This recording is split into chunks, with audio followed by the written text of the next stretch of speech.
მდინარე ძალიან საინტერესო უნდა იყოს ბატონი ჯონდო ბაღათურიას მოსმენა, რომელსაც ვთხოვთ, რომ შემოგბრძანდეს დარბაზში. მას ბევრი რამ აქვს სათქმელი პირველ რიგში პოლიტიკური ოპოზიციის მდგომარეობის შესახებ იმ წლებში, თუ რამდენად ძნელი იყო ყოფილიყავი ოპოზიციაში და მით უმეტეს როდესაც საპარლამენტო ოპოზიცია გერქვა, მობრძანდით ბატონო ჯონდი, როგორ ბრძანდებით? მადლობას მოგახსენებთ მობრძანებისთვის, გთხოვთ დაბრძანდეთ. ჩვენ დღეს სავარძელი ასე განვათავსეთ, ვინაიდან ბატონმა ჯონდომ შეგვატყობინა, რომ მას აქვს არაერთი მასალა, ვიზუალური მასალა, რომელიც სურს, რომ ეკრანის საშუალებით გაგვაცნოს. ასევე მოწვეულია ახსნა განმარტებაზე ბატონი ჯუმბერ ბუზალაძე, რომელიც დარბაზში შემოგბრძანდება. მოგესალმებით ბატონო ჯუმბერ, როგორ ბრძანდებით? დაბრძანდით თუ შეიძლება. და დათქმულ დროს თქვენ რასაკურველია მოგეცემათ სიტყვა. ბატონო ჯონდი, პირველ რიგში მადლობას მოგახსენებთ მობრძანებისთვის. თქვენთვის ამ შენობაში ყოფნა უცხო არ არის, რბილად რომ თქვა და არაერთ ქარტეხილს, რომელიც სააკაშვილის რეჟიმის დროს ქვეყანას თავს დაატყდა, თქვენს თავზეც გადაიარა ამან, როგორც მაშინდელი მოწვევის პარლამენტის წევრმა.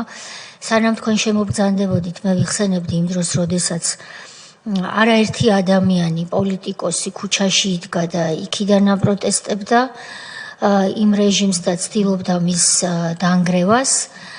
ამ ეგრეთ წოდებულ ქუჩის ოპოზიციას, როგორც მაშინ დაგვარქვეს, 2010 წლის მაისიდან შეუერთდი მეც და თქვენ ამ დროს ბრძანდებოდით არაერთი წლის განმავლობაში პარლამენტში და პარლამენტის შიგნიდან ცდილობდით რეალური ოპოზიციის ღირსეული როლის შესრულებას და ჩვენ გვახსოვს ის ყველაზე ცნობილი, ერთ-ერთი ყველაზე ცნობილი კადრიც, როდესაც ანგარიშის წარსადგენად პარლამენტის პლენარულ სხდომაზე მობრძანებულმა მიხეილ სააკაშვილმა, როდესაც თქვენ მას დაუსვით რეალური კითხვები მისი ოჯახის, მისი დედის, მისი კორუფციის ფაქტებთან დაკავშირებით, ის დარბაზიდან გაიქცა. ეს დღეს შეიძლება ჩანდეს ახალგაზრდებისთვის ვსაუბრობთ ჩვენ ამ წუთში. რა მოხდა შემდეგ მერე ასეთი, რომ ოპოზიციონერი ადგა მივიდა ტრიბუნასთან და პრეზიდენტს მიუთითა სერიოზულ ფაქტებთან დაკავშირებითო, მაგრამ კონტექსტი უნდა შევახსენოთ ყველას. მაშინ პარლამენტში სულ 4-5 თელ შემადგენლობაში 4-5 მერე ფრაქცია შეიქმნა, შესაბამისად 6 წევრი იყო, რომელიც მართლაც რეალურად მოწოდებული იყო ბრძოლისკენ. იყო ასევე ოპოზიცია, ეგრეთ წოდებული დანიშნული ოპოზიცია, რომელიც სააკაშვილმა შექმნა. ჩვენ ინფორმაციაც გვაქვს, რომ ვანო მერაბიშვილი ბიზნესმენებს როგორ ზოგიერთს ედენებოდა იმ დანიშნული ოპოზიციისკენ, რომ ისინი დაეფინანსებინათ. ზუსტად ვიცით ის ბიზნესები, რომლებიც იძულების წესით სწორედ ქრისტიან-დემოკრატების ხელმძღვანელს აფინანსებდნენ, ბატონ გიორგი თარგამაძეს, რომელიც ახლა გამოდის და დიდი ჟურნალისტის სახით გვევლინება და ამ კომისიაზე ჯერჯერობით ვერ ბედავს მოსვლას. ამიტომ არის თქვენი და იმ 5 პირის როლი გამორჩეული იმ პარლამენტში. ჩვენ თქვენ გადმოგცემთ სიტყვას და კორუფციულ გარიგებებზე რო ისაუბროთ, ვინაიდან მაშინ გაიქცა სააკაშვილი სხდომის დარბაზიდან და ახლა დადგა ის დრო, როდესაც თქვენ სრულყოფილად შეგიძლიათ ისაუბროთ და ამ საუბრისას ჩემი თხოვნა იქნება, რომ სწორედ თქვენი როგორც ოპოზიციონერის რთულ მდგომარეობაზე რომ ისაუბროთ მაშინდელ პარლამენტში. გთხოვთ. გაფრთხილება უნდა გავაკეთო, მადლობა ბატონო ალექსანდრე, მადლობა ბატონო თენგიზ. თქვენ არ გაქვთ უფლება და თუ ამის უფლებას თავს მიცემთ, არის სისხლის სამართლებრივი პასუხისმგებლობა გათვალისწინებული. განზრახ ცრუახსნა განმარტებისთვის, კითხვებზე უარისათვის და ასევე პასუხისთვის თავის არიდებისთვის და ამის დასტურად გთხოვთ მოაწეროთ ხელი თქვენს წინ მდებარე დოკუმენტს და შევდგეთ თავისუფალ რეჟიმში თხრობას, რისთვისაც გამოგიყოფთ 15 წუთს.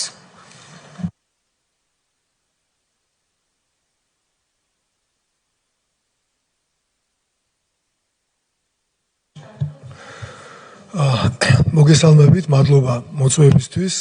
პირველ რიგში მინდა ჩემი პატივისცემა გამოვხატო მთლიანად კომისიის შემადგენლობის მიმართ, თქვენს მიმართ, ქალბატონო თავმჯდომარე, თითოეული წევრის მიმართ. ბატონო? ხო. თითოეული წევრის მიმართ პატივისცემას ვადასტურებ და საქმე, რომელსაც ეს კომისია რომელიც ამ კომისიამ უნდა გააკეთოს, ჩემს აზრით არის ძალიან მნიშვნელოვანი. არა მხოლოდ მორალური თვალსაზრისით, ამას მორალური მნიშვნელობაც აქვს, არამედ სახელმწიფოებრივი თვალსაზრისით. მასალები, რომელიც მე წამოვიღე და კომისიას მინდა წარუდგინო, არაჩვენებს ერთი კონკრეტული დანაშაულის, მხოლოდ ან თქვათ, ერთი კორუმპირებული პრეზიდენტის ან მისი ოჯახის კორუმპირებულობას, რაც თავისთავად ცხადია სამარცხვინო ისედაც. მასალებში ჩანს ხელისუფლების ყველა შტოს უკანასკნელი სტადია ხრწნის სისტემური დანაშაული. როცა დანაშაულში ჩართული არის ყველა და ყველაფერი, რაც კი სახელმწიფოსთან არის გაიგივებული. ანუ დანაშაულებრივი სისტემა, რომელიც შექმნა პრეზიდენტმა თავის გუნდთან ერთად. რაში ჩართულია სასამართლო სისტემა, შინაგან საქმეთა სამინისტრო, საჯარო რეესტრიც კი ჩართულია კორუფციაში და კორუფციის გადაფარვაში. დედა, მამა, სიდედრი, ცოლი, მედია, როგორ მონაწილეობდა მედია, თან ეს ყველაფერი არის მტკიცებულებებით წარმოდგენილი, მე ასე იგი ამით პრეამბულას დავამთავრებ, რისი თქვაც მინდოდა და ალბათ დავიწყებ ყოველ შემთხვევაში, მოდი დავიწყებ იმით, რა შემოსავლებით დაიწყო სააკაშვილმა და მისმა ოჯახამ მისი პრეზიდენტობა. ეს არის ძალიან მნიშვნელოვანი, იმიტომ რომ საზოგადოებამ უნდა იცოდეს, რითი დაიწყეს და როგორ მოხერხდა მისი პრეზიდენტობის ვადაში მილიარდების დაგროვება ძირითადად სახელმწიფო ქონების ხარჯზე, თუმცა არ მხოლოდ სახელმწიფო ქონების ხარჯზე, ჩემი აზრით კი არა, ნამდვილად ასეა, არამედ რიგითი ადამიანების ძარცვის პირდაპირ სახელმწიფო ბანდიტიზმის ხარჯზე, როდესაც ადამიანებისგან პირდაპირ ხდებოდა მისი კერძო პირადი ქონების ჩამორთმევა და მე ამ ბანდიტიზმის გათეთრებაში საინფორმაციოში მონაწილეობდნენ მაგალითად ტელეკომპანია, მაშინდელი ტელეკომპანია რუსთავი 2, ძალიან ცნობილი ჟურნალისტი ნანუკა ჟორჟოლიანი, როგორ იყო ჩართული ცრუ ბრალდებების შექმნაში ადამიანების წინააღმდეგ. მაუსი მაქვს და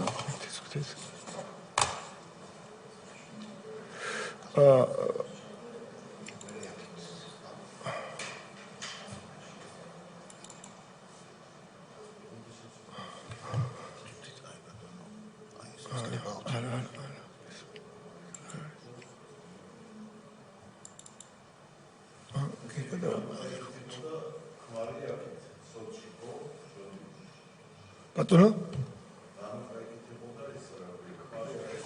აი ზუსტად ეს არის ამაზე გვექნება ერთ-ერთი ფრაგმენტი იქნება, როცა მეუღლეები, ანუ ირაკლი კოდუა, რომელიც მაშინდელ სოდის დეპარტამენტს ხელმძღვანელობდა, თუმცა მე არ მინდა შევქნა ილუზია, რომ ეს ირაკლი კოდუას დონეზე ვერ გადაწყდა ასეთი პირდაპირ საჯარო ბანდიტიზმი სახელმწიფოს შინაგან საქმეთა სამინისტროს სახელით შეუძლებელია თუნდაც ასეთი მაღალი თანამდებობის პირის დონეზე გადაწყვეტილიყო და ეს პრეზიდენტის თან შეთანხმებული მინიმუმ არ ყოფილიყო და რაშიც ასევე მის ამ დროს ამ ბანდიტიზმის გათეთრებაში და ერთი ადამიანის გასწრესვაში ჩართული იყო რუსთავი 2-ის სახელით ნანუკა ჟორჟოლიანი. მისი ცოლი, დიახ. აი ეს არის პირველი, მე აქ დიდხანს არ შევშერდები, ეს არის 2004 წელს, როცა სააკაშვილი პრეზიდენტი გახდა, ეს არის პირველი დეკლარაცია, რომელიც მან შეავსო და ეს ძალიან მნიშვნელოვანია, რომ წავიკითხოთ. მისი ქონება იყო სულ ბინა თბილისში პეროვსკაიაზე ქონდა ოროთახიანი ბინა, რომელიც იყო 95,000 ლარად შეფასებული, ეს მისივე შეფასებებია, ეს არის მისი დეკლარაციიდან ამონაწერი. საბანკო ანგარიშები ბანკის სოციეტე ჟენერალში ქონდა 9,500 евро, ანუ 20,615 ლარი მაშინდელი ბანკის კურსი და TBC ბანკში ქონდა 3,500 евро, 7,595 ლარი. ქონება სულ საბანკო ანგარიშებიანად იყო 123,210 ლარი.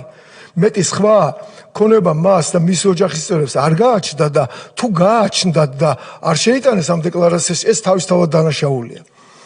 ეხლა მე აქ არის ნაანგარიშები უბრალოდ რომ ეს მოდეს ბუღალტერიაში იმდენად იყვნენ გათავხედებულები, უბრალოდ ბუღალტერს 500 ლარი რო გადაეხადა, ამ კურიოზულ ამაში ამბავში არ მოხდებოდა, ბალანსი არ აქვს გამოყვანილი და წლის, ასე იგი, მისი პრეზიდენტობის დასასრულს მისი შემოსავლები სულ აქ დათვლილი არის ჰონორარები, მისი მეუღლის ქალბატონის სანდრას ჰონორარები აღებული, მივლინებები, ყველა ქლიანად საჭმელი სულ რო არ ეჭამათ, არაფერ მარტო რო ეგროვებიათ, სულ იყო შემოსავალი 623,976 ლარი.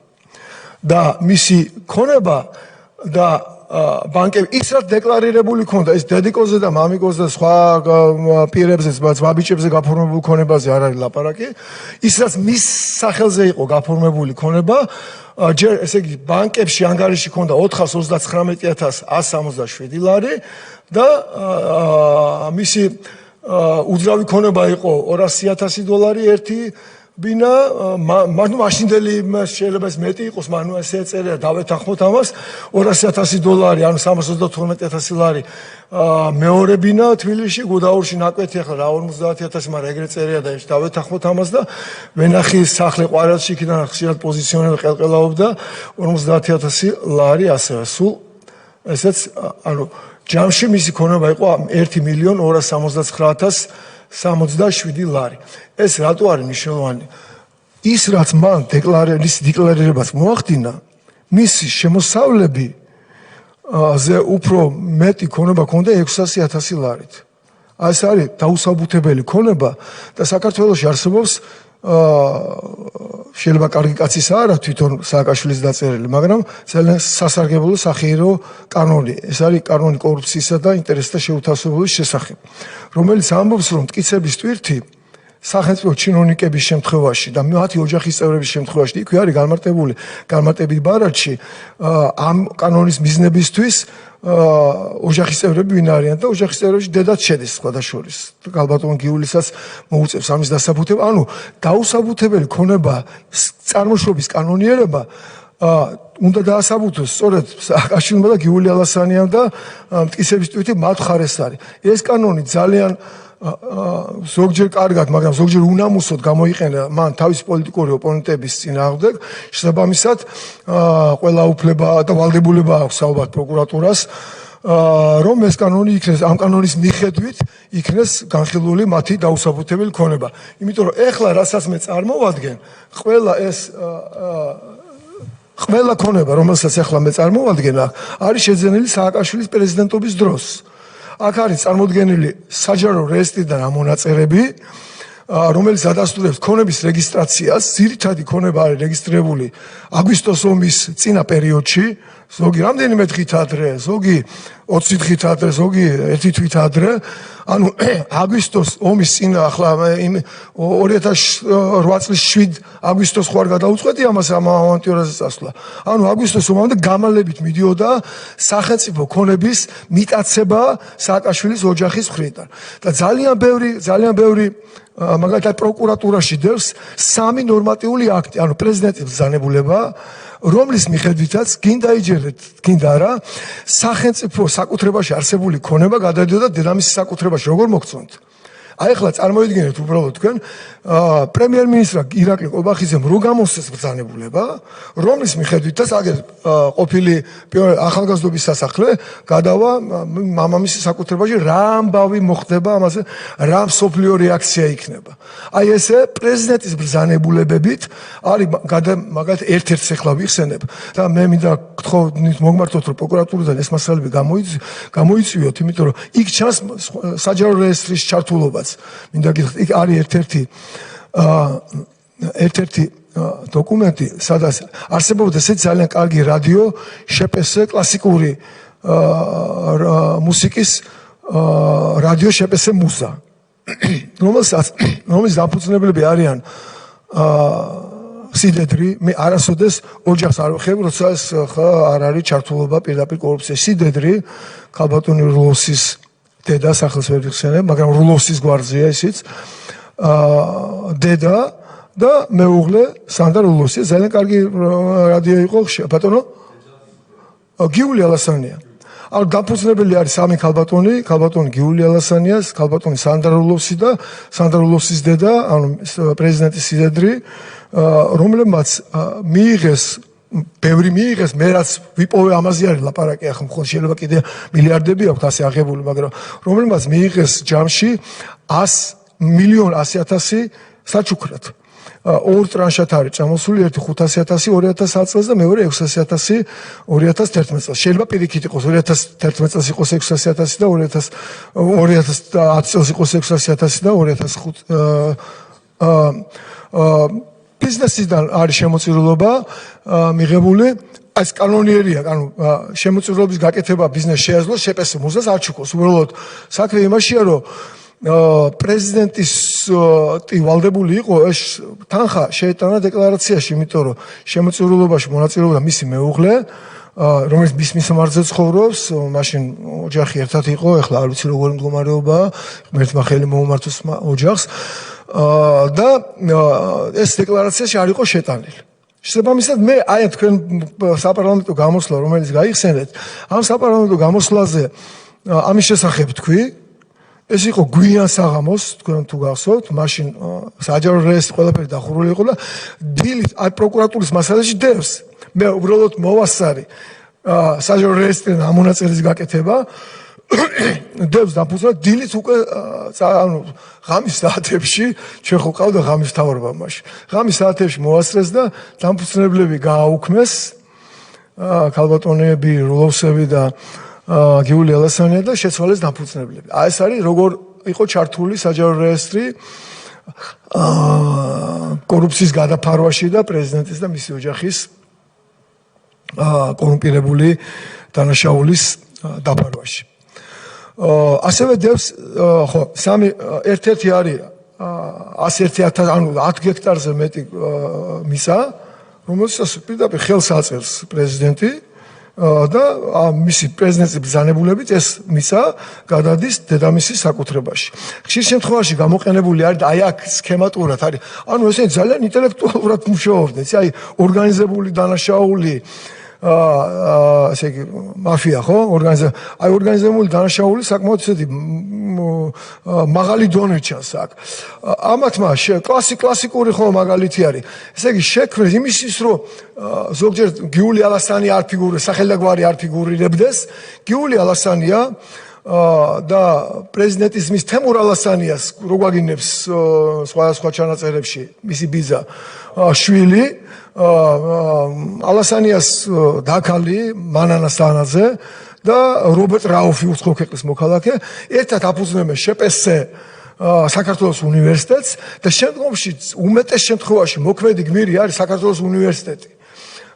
უბრალოდ რო გაიგო რომ მე ამის უკან თურმე ალასანია დგას, უნდა ქექო მასალები, რომელში მასალებში ქეკვის უფლება და საშუალება ბევრს არ ქონდა და მე მივეცი თავს ამის უფლება და მივიღეთ აი ესეთი შედეგი.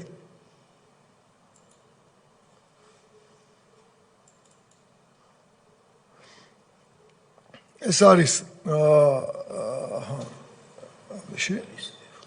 F5 და ეს არის საქართველოს უნივერსიტეტის დამფუძნებლები გიული ალასანია 37.5%, მანანა სანაძე 37.5%, ედუარდ რობერტ რაუპი 12.5% და ნიკოლოზ ალასანია ასევე 12.5%. ამის შემდეგ ეს არის ყველა სიტყვა, რასაც ახლა ვამბობ, მოყვება საჯარო რეესტრის ამონაწერები, მაშინდელი თვალსწრები, ეს ოპოზიციის გმირი ვაშაძე იყო თვალსწრები მაშინ საჯარო რეესტრის ხო თან ყოველ შემთხვევაში ხშირად ტრაბახოს რომ ის შექმნილია საჯარო რეესტრი და სისტემა. აი აქ არის ძალიან საინტერესო რა არის, რომ აქ არის აი ჟურნალისტებისთვის საინტერესო არის თუ მიეცემა საშუალებას მე ჟურნალისტებს ამის ქსერო არსლები დაურიგდეს. ერთადერთი 2004 წელს ან ეს მისი პრეზიდენტობის დროს არის რეგისტრირებული ეს ასე იგი უნივერსიტეტი, დანარჩენი შემდგომში სადაც გადავდივართ უკვე შპს საქართველოს უნივერსიტეტი აფუძნებს შემდგომში სხვა ბიზნეს კომპანიებს და ქსელი არის მონოპოლიური. დაწყებული საბავშვო ბაღიდან საშუალო სკოლები, აბიტურიენტთა გადამზადების სკოლები და თავისთავად ცხადია უმაღლესი სასწავლებლები. შემდგომში ბოლოსში, მაგრამ მე ახლა ვიწყე აქ უბრალოდ ადეკვატურია რომ ვთქვა, წარმოადგენ სქემას, რომლის მიხედვითაც ხდება საჯარო დაწესებულებების დახურვა, მაგალითად სკოლის დახურვა, იმისთვის რომ გადაკაჩული იქნეს კონტინგენტი ასე იგი უმაღლეს თავის კერძო სტრუქტურაში. 2003 წლიდან 2010 წლამდე 1045 სკოლა დახურეს. 1045 საჯარო სკოლა. ეს ბავშვები 1045 საჯარო სკოლაში ვისწავლობდა. გადაკაჩული იქნა მათ კერძო სკოლებში. და მე ერთ-ერთ პატარა მიკროსქემას წარმოგიდგენთ იქაც, სადაც განათლების მინისტრი, გუბერნატორის სიმამრი, გუბერნატორის ძმა, რესურს ცენტრი, ახლა რესურს ცენტრის დირექტორი არის განათლების მინისტრი რაიონში, ხო, მარტვილის რაიონის მაგალითი მაქვს. ნახე როგორ ცდილობენ საქართველოს ეროვნული გმირის გელა ჭედიას სახელოს, რომელიც 2008 წლის მართლა გმირი ოჯახიანად იბრძოდნენ ესენი. ამ გმირის სახელობის სკოლის დახურვას იმისთვის, რომ იქ გვერდით თავისი სკოლა აქვს გახსნილი და თავისი სკოლის გადაკაჩვას და ამაში მე ჩართული ვიყავი და ამაზე ბოლოს ჩვენ მივად. ეხლა მეორე ასე იგი ეს საქართველოს უნივერსიტეტის საშუალო სკოლა არის შექმნილი 2008 წლის 2 ივნისს, ანუ აგვისტოს ომამდე დაახლოებით 1 თვით ადრე, როდის ფუძლებოდა ახალი კომპანია, როცა ესენი ახალ სახელმწიფო დაწესებულებას მაპატიეთ ვულგარული გამოდი მუქთად მიითვისებდნენ უკანონო გზით და შემდგომში ხდებოდა ასე იგი ამ ახალი სამეწარმეო სუბიექტის დარეგისტრირება. შემდეგი არის საქართველოს უნივერსიტეტის სპორტული სკოლების და ფლობელი საქართველოს უნივერსიტეტი 100%-ით. შემადგენლობა ვიცით, ხო? 37.5% გიულია ალასანია, რეალურად 37.5% საკონტროლო პატაკეთი, იმიტომ რომ ჩემი ვარაუდით ის თემურ ალასანიას შვილი ხო, ის არის, რა ქვია, ისეთი ფიგურაა, რომელიც რაღაცნაირად ყოველ შემთხვევაში ალასანიების არის საკონტროლო პაკეტი მანდ და არა რაღაცა სხვაგვარად. შემდეგი ფაილი, ხო, აქაც 2008 წელს საფხულში, აგვისტოს ომამდე რამდენიმე დღით არის. შემდეგი არის შპს საქართველოს უნივერსიტეტის სასწავლო ავეჯი. ეს არის ავეჯის კომბინატი, ყოფილი ავეჯის კომბინატი, რომელიც სამწუხაროდ მე არ მაქვს რა გზით მიითვისეს, მაგრამ უბრალოდ მე შინაგანი დარწმუნება ასეთი მაქვს, რომ რა თქმა უნდა იგივე გზებით იქნება ეს მიითვისებული, მაგრამ ფლობელი არის 100%-ით ასე იგი საქართველოს უნივერსიტეტი, ანუ გიული ალასანია, აქაც რეგისტრაცია, ეს უკვე არის 2009 წელს, 2009 წლის 9 იანვარს. ესე იგი შპს კაფე ხადილი, ეს ყოფილი გპის პოლიტექნიკური ინსტიტუტის ცნობილი სასადილოა, ძალიან დიდი 2000 კვადრატულზე მეტი შეიძლება ეხლა ამ გადმოსახედა გაგიღიმოს ჩვენ მონიტორინგის კი ჩავატარე საკმაოდ მოქმედი ეს არის ბევრი კლიენტურა ყავს ამ შეპესე მაშინ ყავდა ყოველ შემთხვევაში გავაგზავნეთ ჩვენი აქტივი და ესე იგი რამდენად ქმედითიან ბიზნესი რამდენად მუშაობს შემდგომში უბრალოდ უკვე დაგვებლოკა გადასახადებს იხდიდნენ თუ არა ეს გვაინტერესებდა და შემოსავლის სამინისტრომ ეს ინფორმაცია ვეღარ გამოვითხოვეთ უბრალოდ ამის გადამოწმება გვინდოდა თუმცა ეს არის პოლიტექნიკური ინსტიტუტის გარდა ამისა პოლიტექნიკური ინსტიტუტის მაგალითის არის საუკეთესო მაგალითი მინდა გითხრათ როგორ ხდება სახელმწიფო დაწესებულების სიმძლავრეების შემცირება, მაგალითად კორპუსს რო გადასცემთ წართ პოლიტექნიკურ ინსტიტუტს ან ნებისმიერ ინსტიტუტს და გადასცემთ კერძო სექტორს, თავისთავად ცხადია, ცოტა ისეთი სიტყვა სიმხარ, წარმადობა, ანუ უნარი პოლიტექნიკურ ინსტიტუტის სტუდენტების რაოდენობის მიღების მცირდება, შესაბამისად იზრდება მისი რაოდენობა და მე უსმენდი ძალიან საპატივცემულო ადამიანს, ჩემთვის ერთ-ერთ მაგალითს კაცობის, ქართველობის, ვაჟკაცობის და პროფესიონალიზმის, ეს არის პოლიტექნიკური ინსტიტუტის რექტორი ბატონი გურგენიძე, სადაც ის ამბობდა, რომ იმათ უფრო მეტი ბიუჯეტი აქვს, ვიდრე პოლიტექნიკური ინსტიტუტს ეკნებათ ბატონო. ჩვენ მე ვფიქრობ, რომ საერთოდ განათლების სისტემის კრახი არის, რასაც ჩვენ ქუჩაში ვხედავთ. ეს გაუნათლებლობის ფეირვერკია და ის რომ ჩვენი შვილების თაობის რაღაცა ნაწილი მადლობა აღმეს რომ მცირე ნაწილი, მაგრამ შეიძლება ასე ბრბოდ გადააქციო, თუნდაც გრანტის, თუნდაც ბევრი ფულის ხარჯზე. ეს განათლების სისტემის ჩავარდნა. ეს უსადმოების ჩავარდნა, როცა ასე პრიმიტივიზმის დონეზე შეიძლება ადამიანს დააზეპირებო, რომ შეთვის გაკეთებული კანონი, შენ რო არ გაგძარცვონ ფარას რასაც ვეძახით, ის კანონს დაარქვა რუსული კანონი და დაგაზეპირებინო ძალიან ესე პრიმიტიული ფრაზა რო რუსული კანონი, რუსული ორი გაქვს რაღაც და ეს ქუჩაში ახლა 1 დღე, 2 დღე, 3 დღე, 5 დღე, 1 თვე და 2 თვე ასე ქუჩაში იარო და ასეთ რაღაცა იზახო, ნუ არ ვიცი ეს ტრაგედია, ხო, ნამდვილად ძალიან განმიცდი ამას და იმის შედეგია კიდე რომ ჩვენ შედეგად მივიღეთ მონოპოლიები განათლების სისტემაში და სპეკულაციურად მაღალი ფასები. ყველა ძალიან მაღალი კონკურსია შესაბამისად სახელმწიფო დაწესებულებაც იაფია. ხა პოლიტექნიკურში სწავლა იაფია და ალასანიასთან ძვირია, ხო, მაგრამ ვერ ხვდება და მე ისვლებულია მოხდეს იქ. ხო, ესეც, ესე იგი, ესეც არის შექმნილი კაფე ხადილა, ეს საინტერესოა. ესეც 2 აგვისტოს ომის წინა დღეებში არის დარეგისტრირებული. ეს არის ქართულ-ამერიკული უნივერსიტეტი, სახელმწიფოს უნივერსიტეტის წილი, მასში არის 14%. ძალიან ხშირად გადააწყდებით ახლა აქ არსებულ მასალებში. აქ სლენგი უნდა ვიხმარო, რომ ალასანი ერთგვარი კრიშის როლს ასრულებს. მიდის სადღაც, ასე იგი, ზოგჯერ შვილის მიყავს. აქ არის ფოტო მასალა, სადაც რომელიღაცა დაწესებულ ძირითადად განათლების სისტემაში მოქმედებდა. შეიძლება სხვაგანაც მოქმედებდა, მაგრამ ჩვენ გვქონდა პროექტი კორუფციული რვაფეხა. ეს კორუფციული რვაფეხას შედეგია სწორად მისი ნამუშევარია. სადაც ფოტოებზე მიდის ლენტას გაჭრის და ეს უკვე კრიშაა და ჯერთი უზრუნველყოფა არის პრომოუშენის მედიაში გაშუქების, ხა პრეზიდენტი მივიდა, თავისთავად გაშუქებულია და ძალიან ბევრი არის უცხოური ფულთან დაკავშირებული. ძალიან საეჭვო ფულთან დაკავშირებული. მე პირდაპირ ვიტყვი, ჩვენი ზოგიერთი მეზობელი სახელმწიფოს ლიდერები აი ამ ფულს და ამ წყაროს პირდაპირ ტერორიზმის წყაროთ ასახელებენ. აი ესეთი სახიფათო ბიზნესში იყო გარეული პრეზიდენტი, იყო და ალბათ არის გარეული დღემდე, დღეს რა სტატუსია მე არ ვიცი, მაგრამ როცა შენი მეზობელი ქვეყნის ლიდერი თურქეთის პრეზიდენტი პირდაპირ ამბობს, რომ ეს არის ტერორისტული ორგანიზაცია და ამ ტერორისტული ორგანიზაციის ფულში გახვეულია და ლობირებს პირდაპირ როგორც გიდი.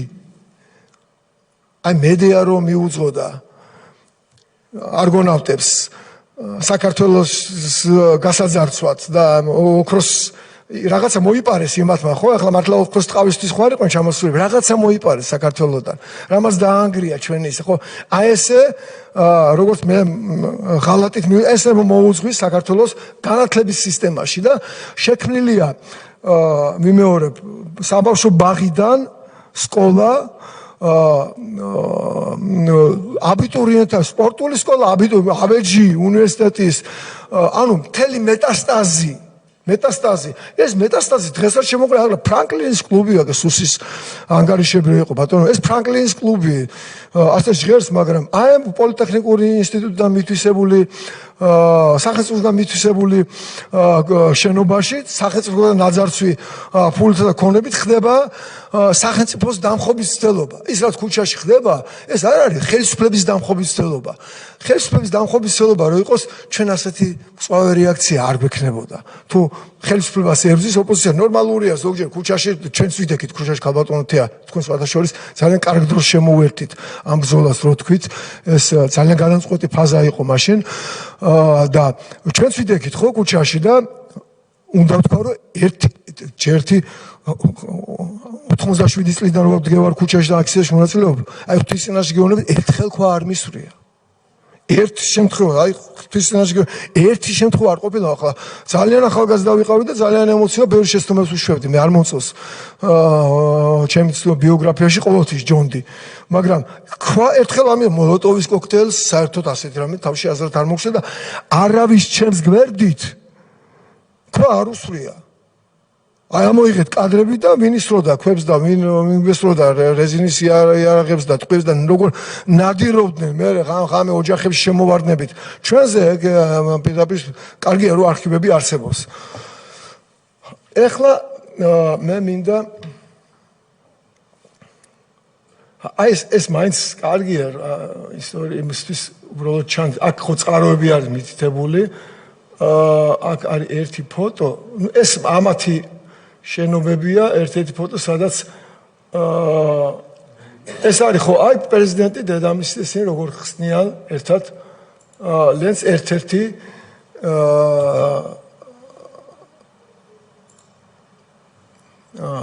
ერთ-ერთი დაწესებულების გახსნაში და მე ახლა სანამ გადავალ სახელმწიფო ბანდიტიზმზე პირდაპირ ბანდიტიზმზე ხალხო აი ნუ აქ რასაც ახლა მოვყვები ალიბაბა და 40 ყაჩაღი რო წაგვიკითხავს ეს პირდაპირ ჩეულებრივი ყაჩაღობაა და აქ წარმოდგენილი არის მსხვერპლი ამ ყაჩაღობის მანამდე მე მინდა უბრალოდ აი სქემა წარმოვადგინო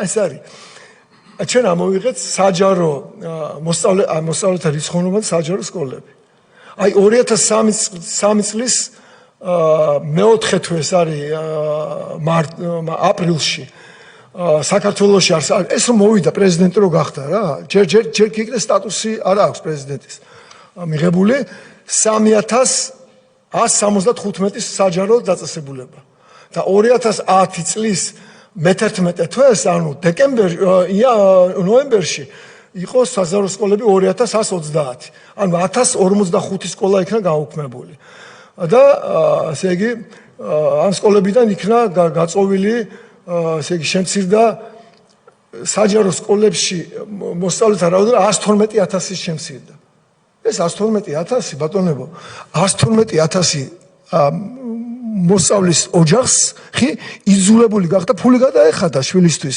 განათლება ჩვენ კონსტიტუციას გვიწერა განათლება არის სავალდებულო და სახელმწიფო ვალდებულია უზრუნველყოს ხო განათლება აი როგორ იყო კონსტიტუციის ეს მუხლი შელახული ეს არის ძალიან საინტერესო ეს არის საჯარო რეესტრი სადაც ერთი მაგალითი და ეს არის ამის განზოგადება შეიძლება ასე მოქმედებს სუსტად ბენდუქიძე გიულასანია ბენდუქიძის მაგალითი რა არის ეხლა კარცი მკვდარია და აღარ ვილაპარაკებ, მაგრამ ეს სასოფლო-სამეურნეო ინსტიტუტი ამხელა პოტენციალით. ამხელა სამეცნიერო პოტენციალით და ამხელა არა მარტო ზოგს მგონია რომ ოთახებია სასწავლებლად, ამხელა სამეცნიერო პოტენციალი და სამხელა ლაბორატორიები და რა არ ქონდა მე როგორ ამხელა მეურნეობით. ეს როგორ გახდა მათი ფლობელობაში როგორ შევიდა. აქ არის ძალიან საინტერესო. ნახეთ, მოქმედი გმირები არიან დიმიტრი შაშკინი, მაშინდელი განათლების მინისტრი, ზაზა გოროზია, მაშინდელი გუბერნატორი, რა ქვია, სამეგრელოს, იქვე სამეგრელოში მისვე რაიონში საკრებულოს თავმჯდომარე ზაალ გოროზია და აი ძალიან საინტერესო პერსონაჟია სონია ჭოჭუა. ზაალ გოროზიას მასწავლებელი და მარტვილის რაიონის რესურსცენტრის ხელმძღვანელი. ამათმა მარტვილში დააფუძნეს კერძო სკოლა სხივი, რომლის დამფუძნებელი არიან ლია ჯვებენავა, ზაალ გოროზიას სიმამრის, შოთა ჯვებენავას ბიზაშვილი 34%-ით. ბუთხუზი წულაია მარტვილის რესურსცენტრის ხელმძღვანელი მუშაკი ერთ-ერთი და ზურაბდანელია მარტვილის რესურსცენტრის დირექტორის მეუღლე. აი ამ სონია ჭოჭუას მეუღლე. და დირექტორი გიაკიზირია ზაალ გოროზიას სიმამრის, შოთა ჯვებენავას დის შვილი. როგორ მოგწონთ? აი ესეთი ფილმი იყო კორუფციული ვაფეხი იქიდან ავიღეთ ჩვენ. სადაც ჩანდა ის მეტასტაზი, როგორ ბოლო სტადიის ხრწნა როგორ ჩანდა. ეხლა აქ ჩვენ რაზე ლაპარაკობ, ხო?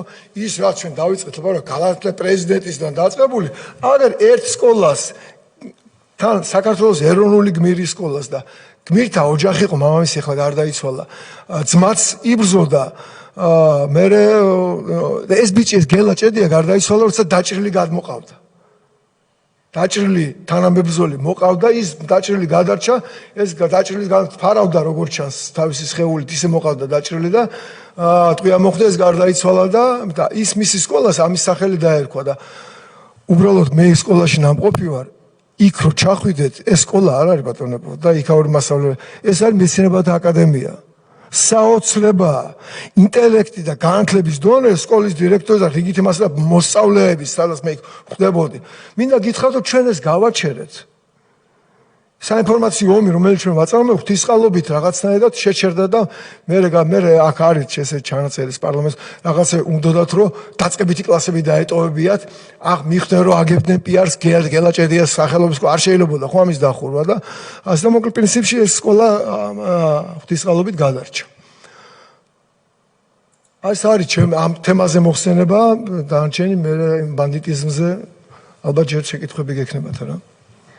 მადლობა ბატონო ჯონდი, ვინაიდან ჩვენ ბატონ ჯუმბერს უნდა მოვუსმინოთ ასევე. წევრებს ვთხოვ, მით უმეტეს მათ, ვინც ბიუროს ხდომას უნდა შეუერთდეს, რომ ბატონ ჯონდისთან უკვე დასვან კითხვები.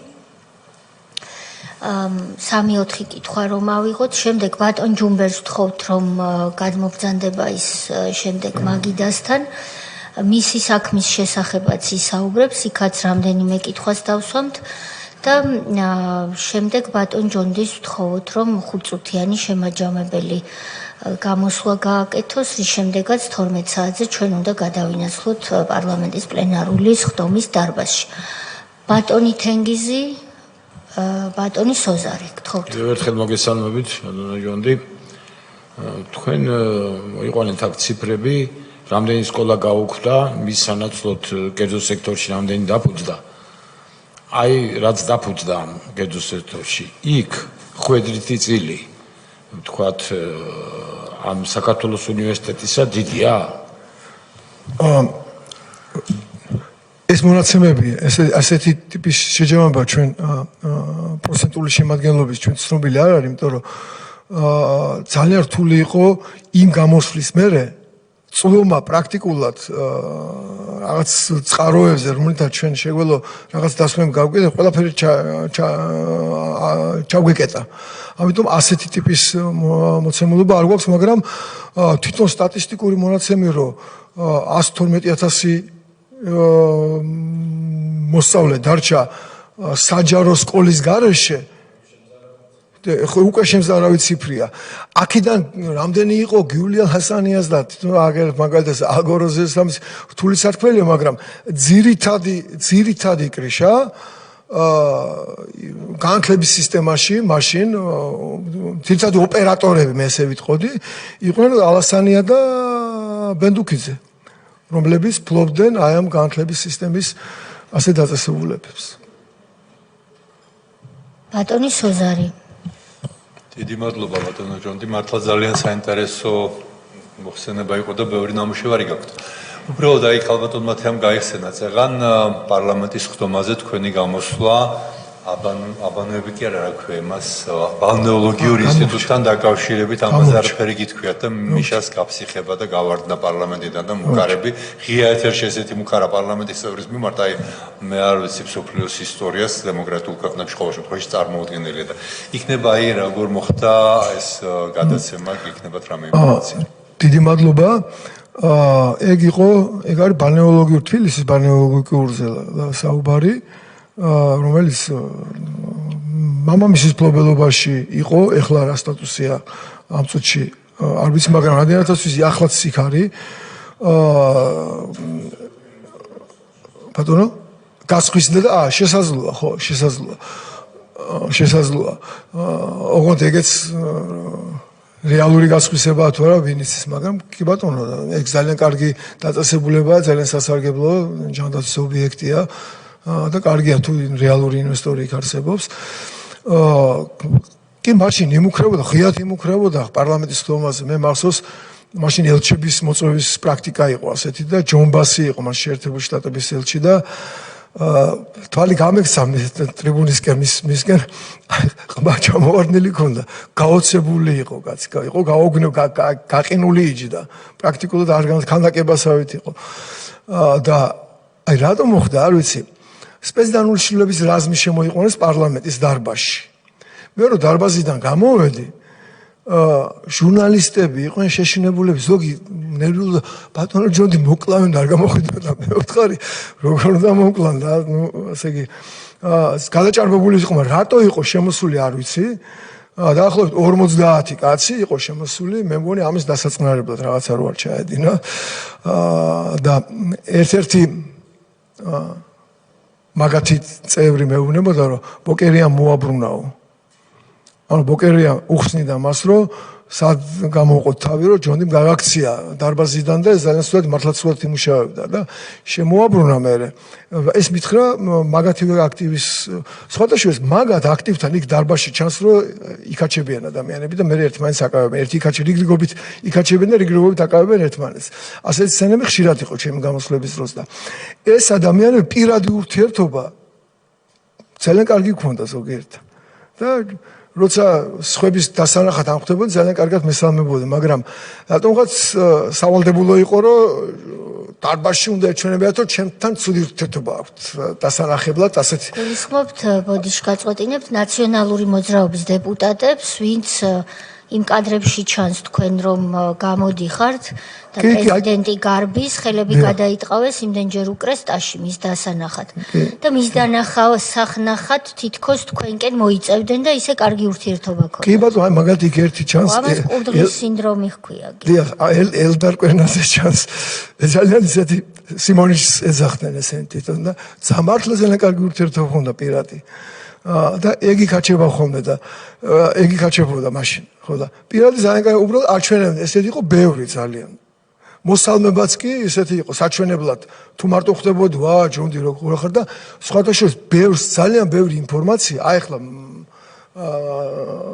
აქედან გამოტანილი ზოგიერთი ინფორმაცია პარლამენტის წევრების მოწოდებული იყო, თვითონ რო ხმას ვერ იღებდნენ.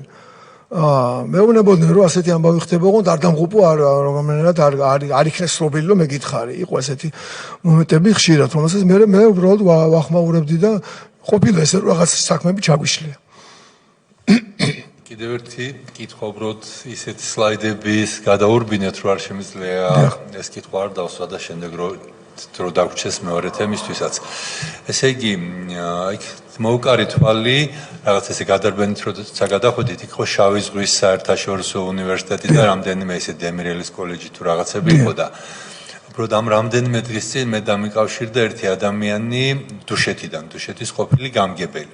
თემა ნამდვილად არ ვიცი, მაგრამ მითხრა ასეთი რამე, რომ აი ამ შავი ზღვის უნივერსიტეტის თემაში თავისი წილი ქონია დუშეთის მუნიციპალიტეტს, მაშინ ძველი ჟურნალისტური გამოძიებაც ქონდა მე რომ 50 ჰექტარი ნაყიდი ქონდათ ბაზალეთის ტბის პირას, მაგრამ შავი დუშეთის მუნიციპალიტეტს თუ ქონდა წილი, არ ვიცოდი ამ უნივერსიტეტის სადამფუძნებლოში და უცებ ერთ ჩვენიერ დღეს, აი შუაღამისას მთელი ეს წილი გადააფორმებინეს ისევ აი ამ გიული ალასიანიას რაღაც პირადად მასე თუ ვიღაც მის მიერ დანიშნულ პირზე და ზოგადად ის რატო გქონდათ ეს სლაიდები თქვენ რა სქემაა და ამ ფაქტის შესახებ თქვენ გიგიათ შავი ზღვის უნივერსიტეტის დამფუძნებელი ერთ-ერთი დამფუძნებელი არის ასევე გიულია ლასანია და იგი დანიშნული იქნა ამ დროს იყო თავისი უნივერსიტეტის რექტორის, მაგრამ იქაც დანიშნული იქნა პრორექტორად. უბრალოდ შემოსავლის დამატებითი წყარო იყო.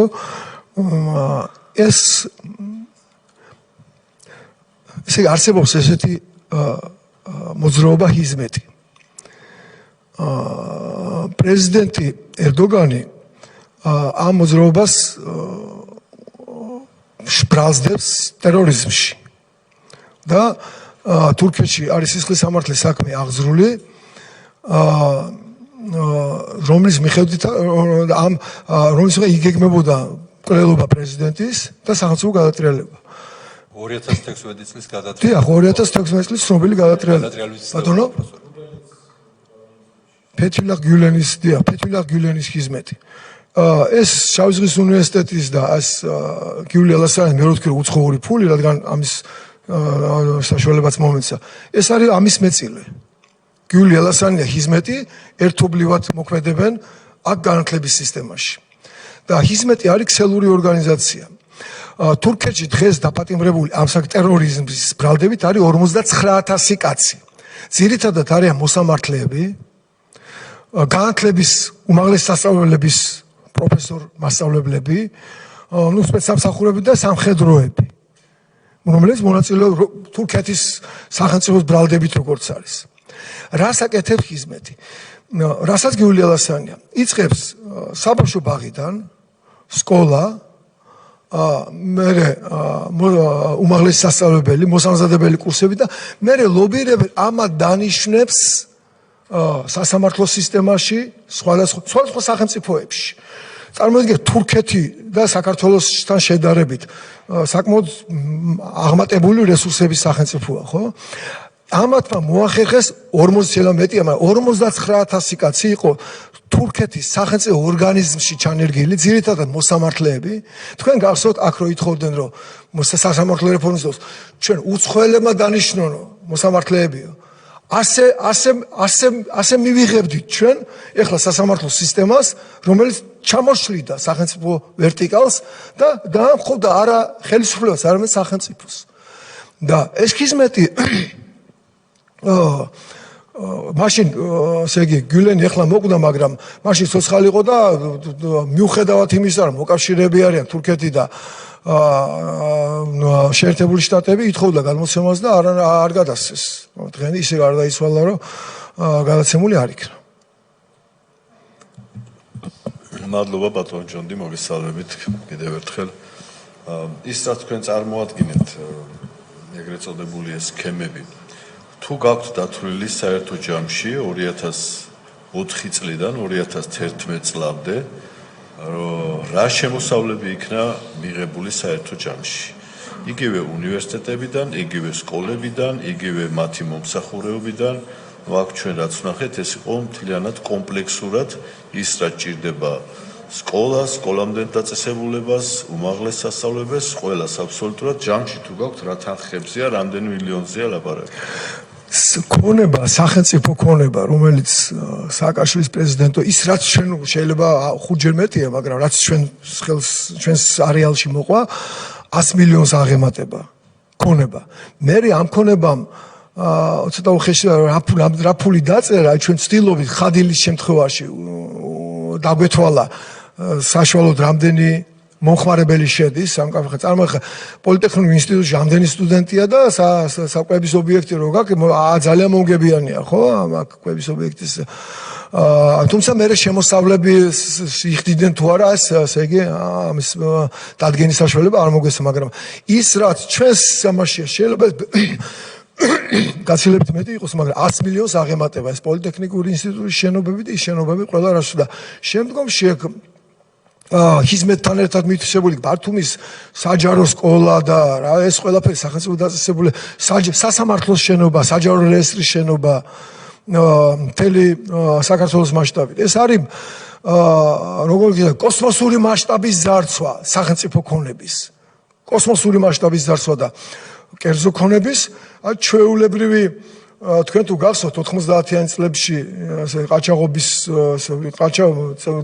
ყაჩაღები წაიყვანდნენ ოჯახის წევრს და მე გამოსასხის იყვნენ ჩვეულებრივად დააკავე ოღონდ არ ჭირდებოდა სარდაფში სადმე სოფელში დამალვა წაიყვანდა მე გამოსასხის ითხოვდნენ აი 2009 წლის ანგარიში ამოიღეთ იურიდიულ კომიტეტში იქნება კუბლაშვილის ხელმოწერილი უზენაესი სასამართლოსი ალბათ ეგონა თუ არ წავიკითხავდი მე ვკითხულობდი და 2009 წელს სასამართლომდე ბევრი საქმე აღარ მიდიოდა სასამართლომ მანამდე იხდიდნენ ჭკვიანი ბიჭები და ჭკვიანი ბიჭებად ითვლებოდნენ ადამიანების სასწრაფოდ იხდიდა სასამართლომ მივიდა 18354 საქმე აი როგორ ფიქრობთ 18354 საქმიდან რამდენი გამომართლებელი განაჩენი დადგებოდა 18000-დან 18 ხალხო ტროიკების დროს 10%-მდე იყო გამომართლებელი აქ არის 0.1%. იმავე წელს ამავე სასამართლო კუბლაშვილის ხელმოწერილი დოკუმენტია ბატონობას მაშინელი უზენაეს ხმეთმა შეიწყავს მისული გარდაიცვალა თვალწდები ესე იგი იმავე წელს 14000 პირთან დაიდო საპროცესო შეთანხმება ანუ 14000 ოჯახი გაატყავეს როგორ ხდებოდა საპროცესო შეთანხმებების დადება ანუ ადამიანს ფული ვისაც არ ქონდა მათივე ბანკები ან მათივე სამევახშე ორგანიზაციები აი ხო ჯუმბერის მაგალითის ესე მათივე ეს ლომბარდები მათი იყო მიდიოდნენ ბინას ადებდნენ ყადაღას ჩაადებინებდნენ ბინას და ეს იხდიდა ამ ყიდულობდა თავისუფლებას ფისკალური დატვირთვა იყო 14 მე დაახლოებით 140 მილიონი იყო მაშინ 140 მილიონი ლარი ფისკალური დატვირთვის მატარებელი იყო ბიუჯეტისთვის ბატონო ჯონდი, ეს გამამართლებელი განაჩენების თემა კარგად მაქვს შესწავლილი და ეს 18 საქმე მინდა დაგარწმუნოთ, რომ იყო პიკი, ყველაზე მეტი გამამართლებელი განაჩენი, რომელ წელსაც დადგა, იმიტომ რომ იყო წლები, სადაც იყო 5, 8 და იყო ერთი წელი, ზუსტად არ მახსოვს, გონი 2008 წელია, სადაც ერთი გამამართლებელი განაჩენია, მართლა არც სტალინური რეპრესიების დროს და ალბათ არც ჩრდილო კორეაში მსგავსი არ ხდება. გეცახმებით, მადლობა.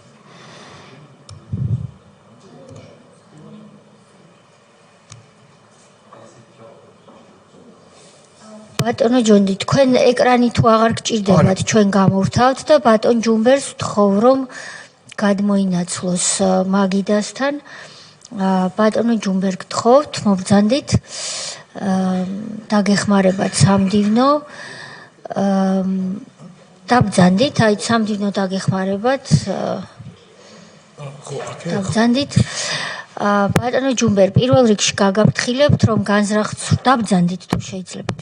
განზრახ ცრუ ახსნა განმარტების მოცემა კომისიის წინაშე იწვევს სისხლის სამართლის პასუხისმგებლობას, ასევე კითხვებზე უარი, თუ კითხვები იქნა და სავარაუდოდ იქნება და რა თქმა უნდა, ასევე იწვევს სისხლის სამართლის პასუხისმგებლობას კომისიის წევრების კითხვებზე პასუხისთვის თავის არიდება. ამ გაფრთხილების დასტურად გთხოვთ მოაწეროთ ხელი თქვენს წინ მდებარე დოკუმენტს, თუ უკვე არ გაქვთ ეს გაფრთხილება წაკითხული და ხელმოწერილი. კალამს მოგაწვდით ბატონი ჯონდი და გთხოვთ მოაწეროთ დოკუმენტს ხელი. ამის შემდეგ გთხოვთ ჩართოთ მიკროფონი ბატონი ჯონდი დაგეხმარებათ, მადლობა ბატონო ჯონდი. და 5-7 წუთის განმავლობაში გთხოვთ, რომ თავისუფალი თხრობის რეჟიმში ქრონოლოგიურად გვითხრათ, რა შეგემთხვათ, როგორ დაირღვა თქვენი საკუთრების უფლებები 2003-2012 წლებში და შემდეგ დაგისვამთ თქვენი ნებართვით კითხვებს. გთხოვთ.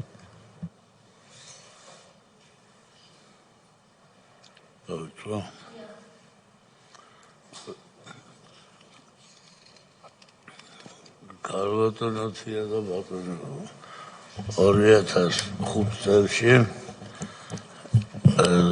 დუბაიში შვილი მოეწყო ამერიკულ უნივერსიტეტში და ჩავდიოდი ხოლმე რაც და მეუღლეთ ახლობელი ყავდა და ბაჟ დადიხართ და თუ გაქვს საშუალება მანქანები მიყავთ აქედან და რაღაცა რჩებაო ну ავდექი და არ ქონდა საშუალება ჯერ უბრალო მანქანები წამოვიდა მე აქ ჩავდა ბინა და საოფისე ფართი დიდი დიღომში რომბაქიძე შვიდრუნაში ყოფილი სტამბა იყო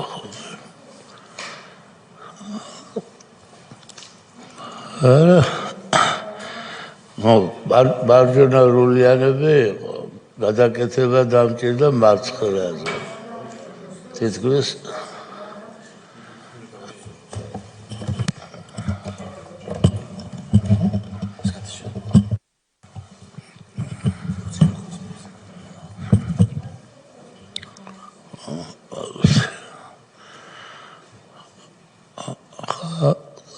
დამჭირდა rulis გადატანა იქ თლიანად თავის ორმედოთი და იმითით ну სადღაც დაჯდა ზუსტად 3500 და 4300 თითო მანქანა სამი მანქანა შევიძინა ერთი 3 თვე იანვარში შევიძინა და მარტში აპრილში წამოვიდა უკვე გემით თან თუ რა ბრძანეთ დუბაიში ხდება ეს კი დუბაიში შეიძინეთ 3 ავტომანქანა, გაწიეთ ხარჯი მის გადაკეთებაზე, შემოტანაზე, ტრანსპორტირება და სხვა ხარჯები და მოგაქვთ უკვე გემით საქართველოში.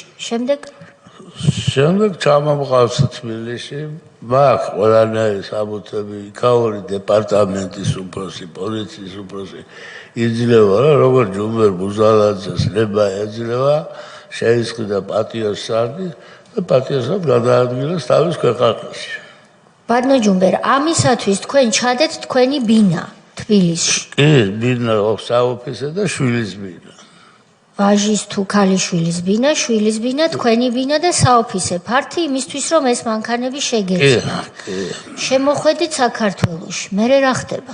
მერე რა ხდება და გადამყავს სტაიანკი და სტაიანკაზე ბარკალაია მეთქო ჩემთან დააღწევა უფრო გაიყიდება ერთი მანქანა უცბად გაიყიდა ბარკალაია ვინ არის ნუ მასაც ქონდა პარტნიორივით არა აბა ავტოსადგომი და მაღაზია აქ თბილისში გასაგები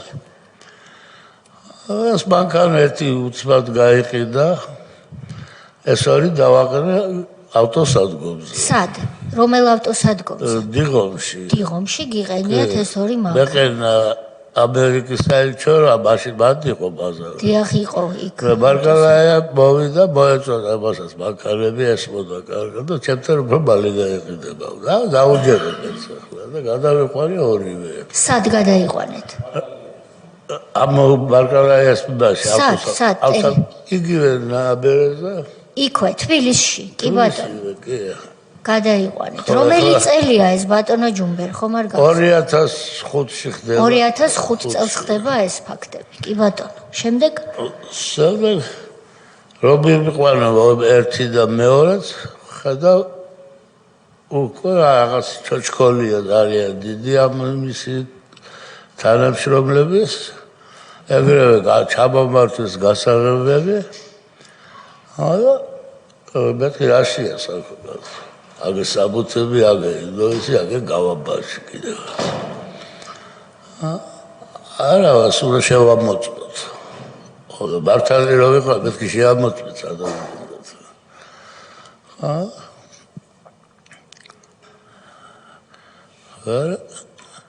ხო, ურეკავს ერთ-ერთი უფროსი ვინც არის მათი ტელეფონით ეთყობა ზემდგომს ხო ეს მანქანა უნდა გადავიყვანოთ იმას წამოიყვანეო და იმას უთხრა სხვა ზაგაჩი რომ წავიყვანოთ წავედით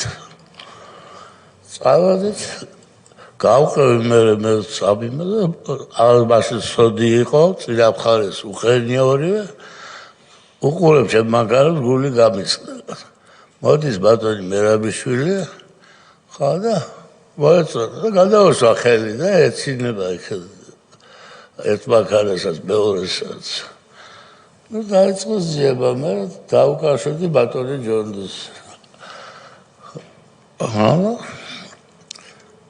ავიღე რომ ეს მეუღლესთვის უნდა და თოდუას კოდუას კიდე ნანუკასთვის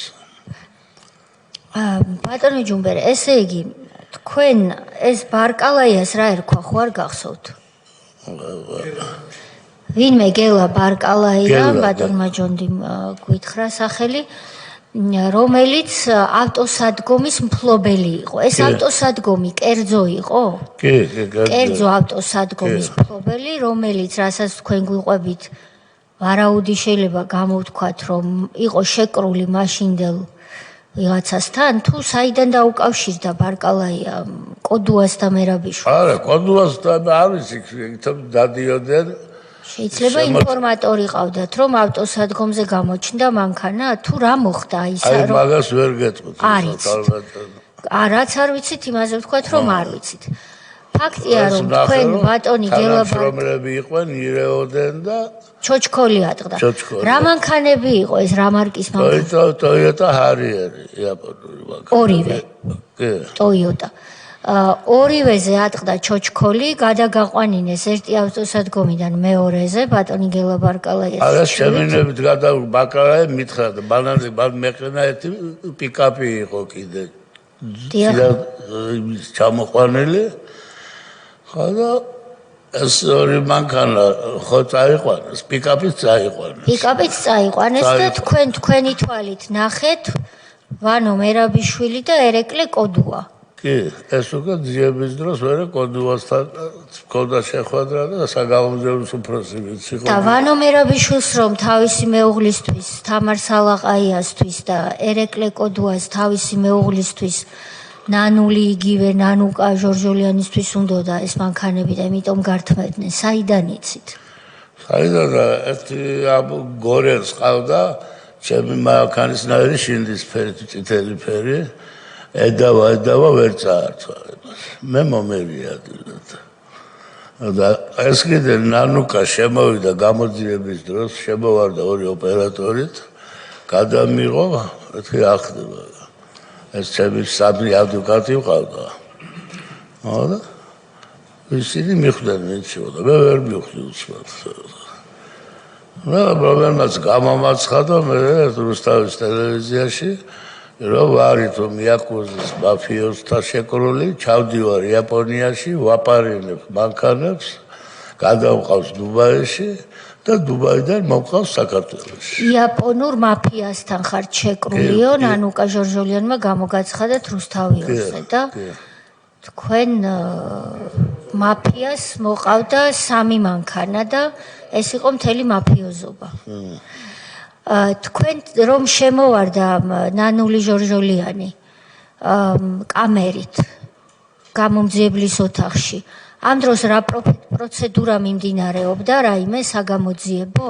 კი, დაკითხვის დროს შემოვარდა. ვინ გკითხავდათ გამომძიებელი თუ ერეკლე კოდუაც ესწრებოდა? გულედანი იყო. მარტო იყო თუ ვინმე თანამდებობის პირიც იყო ოთახში? სამი ჩემი ადვოკატი. თქვენი ადვოკატები და გამომძიებელი.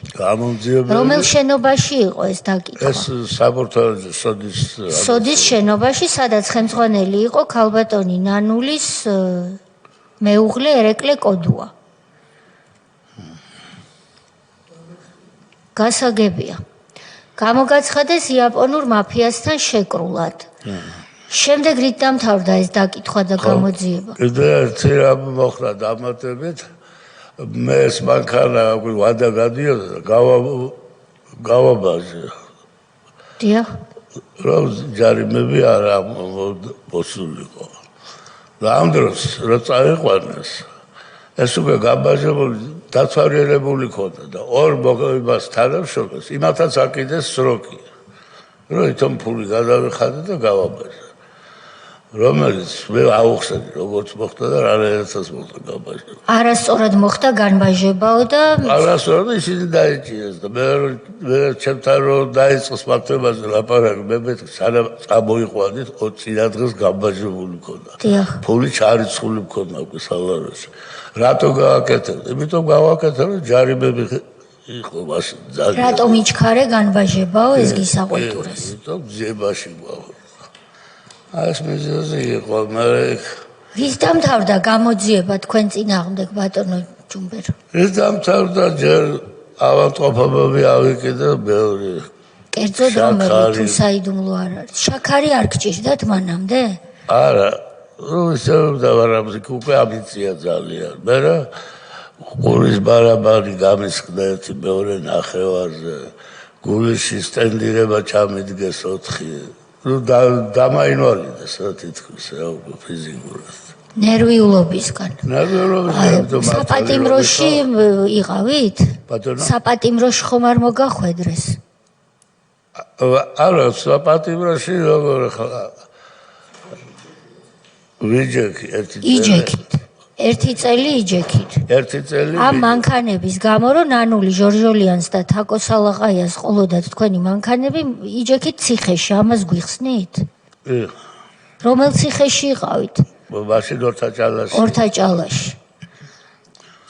ეს მანქანები ვისი საკუთრება გახდა საბოლოოდ ამ ქალბატონების? არ ვიცი, მე უკვე კოდუას სამინისტროს დარჩა, მათ დარჩა უკვე რომ გახმაურდა. ფაქტია რომ წაგართვეს. გახმაურდა ეს საქმე, ალბათ უკვე პოლიტიკური პარტიის ბატონი ჯონდიც ტელევიზიით ხშირად გამოდიოდით ერთად ახსოვ ყოველ იმაზე ახსენებდა რომელი იყო სახლიც დაკარგეთ, რომელიც ჩადებული გქონდათ. სახლები დაკარგეთ, თქვენ და თქვენმა ვაჟმა. კი. ციხეშიც მოხვდით, იმიტომ რომ ნანული ჟორჟოლიანს ყოლოდა მანქანა. და კიდე რა მოხდა?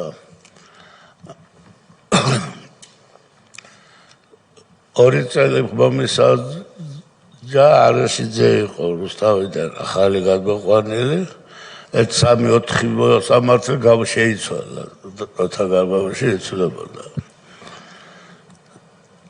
ხოდა გამოიტანა განაჩენი 2 წელი ერთი ჩამითვალეს იქ ყოფნაში და ერთი მიმაგრება ქვია თუ რა ქვია იმას მაძლევენ. და კმაყოფილი ხარ და მეოთხარი არა მირჩევნია შემატრიალეთ ეს ერთიც იქ მოიხადო მეთქი ბარი ხო. და ადრე გამიუქმა ეს ერთი წელი დამიტოვა. პატიმრობის პირობებზე ხომ არ გვეტყვით რამეს?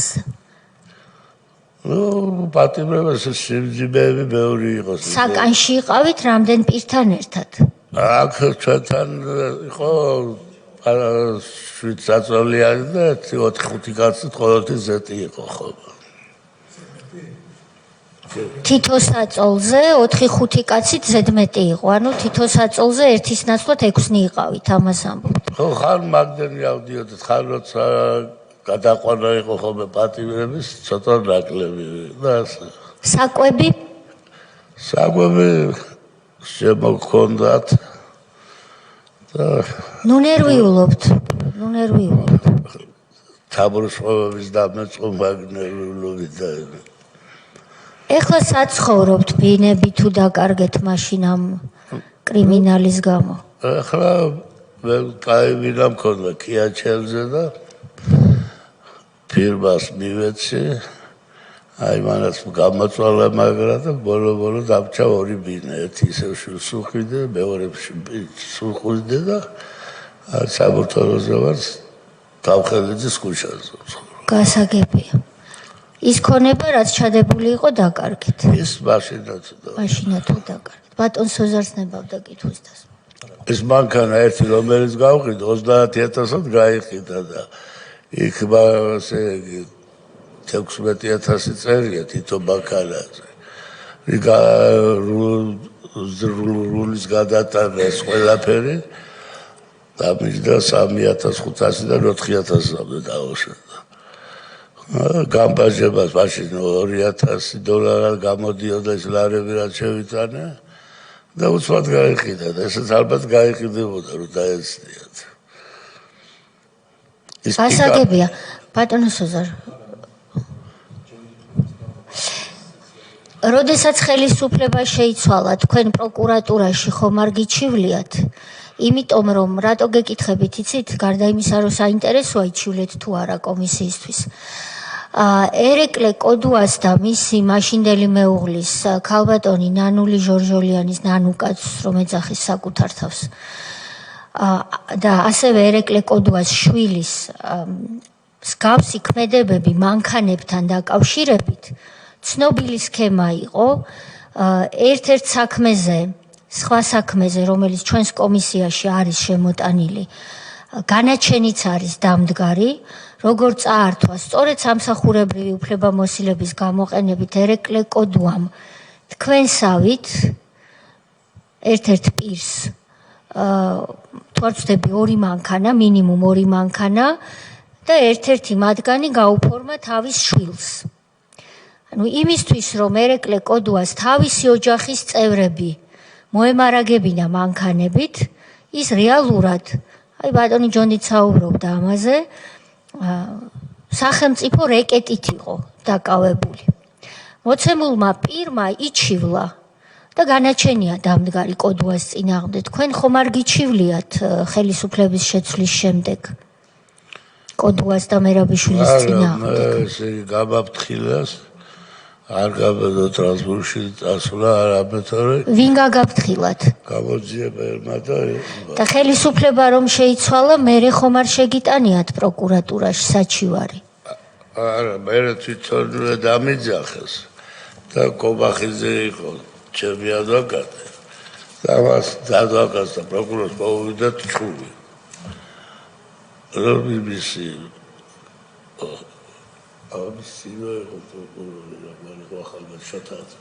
შოთაძეს ტელეფონი მომეციო. არა, შენი ტელეფონი მომეციო. მე არ ვიძლევი ტელეფონს. გამომძიებელმა პროკურორმა უთხრა. პროკურორმა უთხრა. რაც არ არის გასაკვირი პასუხი. შემდეგ როგორ მე შოთაძე მოვცავ თავის ტელეფონს შევა. ადვოკატმა უთხრა? ხო, ნუ მოვიდა სერიოზული გაწევა გამოწევა, ჩავდა ქიშუაში. თქვენ გაიჭრილეთ ჩუაში და ადვოკატი შეგეცვალათ. არა, უკვე მეთქი. ისეთი რომელიც ბოდიში და არ იბლატავებდა პროკურორს. ახაც შემომხედა მეც იმანეთ ყო. გასაგები. არა უშავს, ჩვენ თქვენ იმისთვის მოგიწვიეთ და მადლობა ბატონ ჯონდის ამისთვის.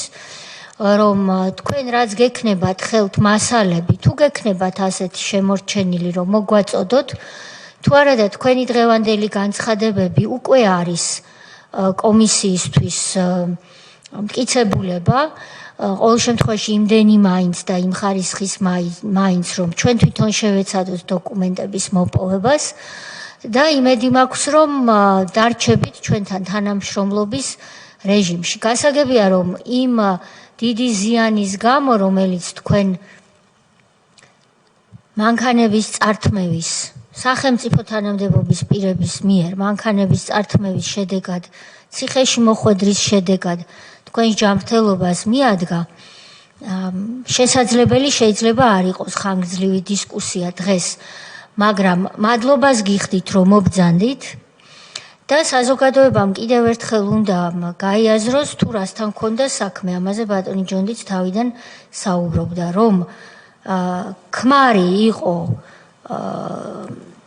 სპეციალური ოპერაციების დეპარტამენტის ხელმძღვანელი ერეკლე კოდუა. ეს გახდა შინაგან საქმეთა სამინისტროს უმნიშვნელოვანესი დანაყოფი. კოდუას მეუღლე ნანუკა ჟორჟოლიანი იყო რუსთავიორის ჟურნალისტი, რუსთავიორისა, რომელიც თავის მხრივ იყო მიტაცებული და წართმეული კანონიერი მესაკუთრისათვის და ქმარი დაკითხავდა ბატონ ჯუმბერ ბუზალაძეს, წართმევდა რა მანქანებს, ცოლი შემოვარდებოდა ჯერსტი საგამოძიებო მოქმედებისთვის განკუთვნილ ოთახში, ჟურნალისტი ესე ვერ უნდა ვარდებოდეს კამერით, მაგრამ ცოლისთვის როგორც ჩანს ყველაფერი იყო დაშვებული და ამ ცოლმა, რომელიც დღეს ბევრს კაკანებს, ასე ვიტყოდი, ტელევიზიით და არ მხოლოდ ტელევიზიით, ფონდებს ქმნის იმისათვის, რომ ფული გაათეთროს სავარაუდოდ და აფინანსებს გარედან ცდილობს ქვეყანაში მავნებლობები და რევოლუციები დააფინანსოს წარუმატებლად. ის შემოვარდა და თქვენ ყველანაირი უდანაშაულობის პრეზუმპციის მიუხედავად გააშუქა თითქოს თქვენ იყავით იაპონელი მაფიოზი, იაპონელ მაფიოზებთან შეკრული. შემდეგ მოხვდით 1 წლით ციხეში და დაგეზიანდათ ჯანმრთელობა. ეს არის ის ფაბულა, ახალგაზრდებმა რო კარგად მოისმინონ, ვინც ნანუკა ჟორჟოლიანის ლობიანებს მიირთმევენ ქუჩაში, რომ თქვენ გაგაუბედურათ ამ ოჯახმა. ეს რა თქმა უნდა მოხდება ჩვენს დასკვნაში, მადლობას გიხდით მობრძანებისთვის, წევრებს თუ აქვთ შეკითხვები, ვთხოვთ დასვანეს შეკითხვები. ბატონო ჯონდი, მე მინდა 5 წუთი გამოგიყოთ იმისათვის, რომ 5 წუთი გამოგიყოთ იმისათვის, რომ შეაჯამოთ თქვენი დღევანდელი მობრძანება. მე ერთ პატარა დაზუსტებას გავაკეთებ და თქვენ თუ შემდეგ უკეთესად იტყვით, კარგი იქნება. ის ფასები და ქონებები, რაც თქვენ წარმოადგენთ, არის ჯერ ეს ერთი იმდროინდელი ფასები. დღეს მრავალჯერ არის ის ფასები გაზრდილი. საქართველოს უნივერსიტეტისთვის გიული ალასანია სააკაშვილის დედის მიერ მითვისებული და წართმეული ქონება ტექნიკური უნივერსიტეტისთვის, სხვა ქონებებზე რომ დღეს არაფერი ვთქვათ მეტი, არის მრავალჯერ უფრო დიდი ქონება, ვიდრე მაშინ იყო, უფრო დიდი ღირებულების და ასევე თქვენ რაც წარმოადგენთ, ეს მონაცემები არის სავარაუდოდ ზღვაში წვეთი. უკვე შთამბეჭდავი და მავნებლობის ამსახველი ცხალსახად, მაგრამ ზღვაში წვეთი იმასთან, რაც ამ ოჯახმა რეკეტის გზით და თანამდებობის გამოყენების კრიმინალის გზით წაართვა ხალხს და სახელმწიფოს და ეს არის ის ინფორმაცია, რაც თქვენ ყველანაირი, ასე ვთქვათ, სისტემის ჩაკეტილობის პირობებში გმირობის ფასად მოიპოვეთ, იმიტომ რომ მაშინ მაგალითისთვის ჩვენ რომ ვითხოვდით ინფორმაციას, საჯარო ინფორმაციას, არ ვიყავით რა დეპუტატები. არასდროს ხას ვუსვამ, არასდროს სახელმწიფო უწყებებს საჯარო ინფორმაცია არ მოუწოდებიათ. მე პირადად ვითხოვდი ხოლმე ამ ინფორმაციას როგორც ოპოზიციონერი, სხვა ჩემზე უფრო დიდხანს მებრძოლი კოლეგები ითხოვდნენ, არასდროს არც ერთი სახელმწიფო უწყება, ასეთი იყო სააკაშვილის დავალება, ადეიშვილის ხელმძღვანელობით, საჯარო ინფორმაციას არ გასცემდა. შესაბამისად, თქვენ რაც მოახერხეთ, როგორც ერთმა დეპუტატმა, ის ინფორმაცია წარმოადგინეთ დღეს. ჩვენ უკვე გამოვითხოვეთ თქვენთან როდესაც იგეგმებოდა გასაუბრება. თქვენ მიერ პროკურატურაში 2012 წელს არის შეტანილი საჩივარი, თუ გნებავთ ამას გადმოგცემთ.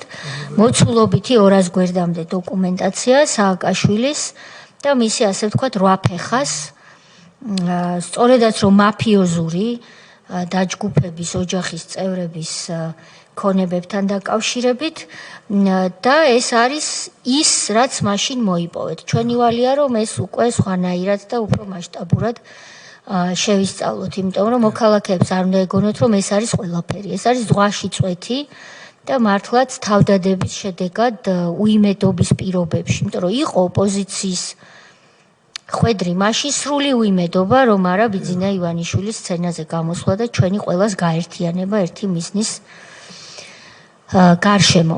გთხოვთ ბატონო ჯონდი, 5 წუთი და სხდომა უნდა დავხუროთ. დიდი მადლობა. პირველ რიგში გამარტებისთვის გელა ბარკალაია უბრალოდ მეწარმეა და მსხვერპლია. არაფერ შუაში არ არის. ეს არის ავტოსადგომის ფლობელი, სადაც უბრალოდ მიიყვანა ამ მანქანა დააყენა. ეხლა რაც შეეხება კონკრეტულ საქმეს, საქმე გაცილებით უფრო უარესად არის, უარესი და უფრო მასშტაბურია ვიდრე ჯუმბერმა ეს აღწერა. 2005 წლის 14 მაისს შინაგან საქმეთა სამინისტროს სოდის დეპარტამენტი შევიდა ყველა ავტობაზრობაზე, ყველა ავტოსადგომზე და ამოიღო 150 ჯიპის სტილის მანქანა, 150 მანქანა. ანუ მასშტაბი ხო წარმოგიდგენთ ახლა ჩვენ ჯუმბერი მოყვა მანრაისის მის შესახებ. ამ 150 მანქანაში ყველა ჯიპები იყო, მოყვა ჯუმბერის 3 ჯიპი და 1 ამერიკის მოქალაქის მანქანა იყო ასევე და წარმოიდგინეთ 150-დან 158 ხმის ამოღება ვერ გაბედა. ეხლა მანქანა რო წაართვა კაც კი არა, ცუდად რო გადახედო 9ჯერ გიჩივლებს ალბათ, ხო? ანუ ამით მე ცუდი კი 9ჯერ ჩივილი შეიძლება ცუდი იყოს, მაგრამ სისტემას შორის როგორი განსხვავება, ამას მინდა ხაზი გაუსვა. 2 კაცი მოვიდა ჩემთან, ჯუმბერ ბუზალაძე და ეს ამერიკის მოქალაქე. მე განუმარტე ჯუმბერისაც და ამერიკის მოქალაქესაც, რომ ეს იქნება რთული საქმე, ჩემ პოლიტიკოსთან რისთვის მიდიან. მაშინ სხვა პირის, ანუ სხვა 2005 წელს ყველა მაგათ ხალხის მაგათ ხარეს იყო. ჯერ კიდე არ იყო ეს სახე მიღებული.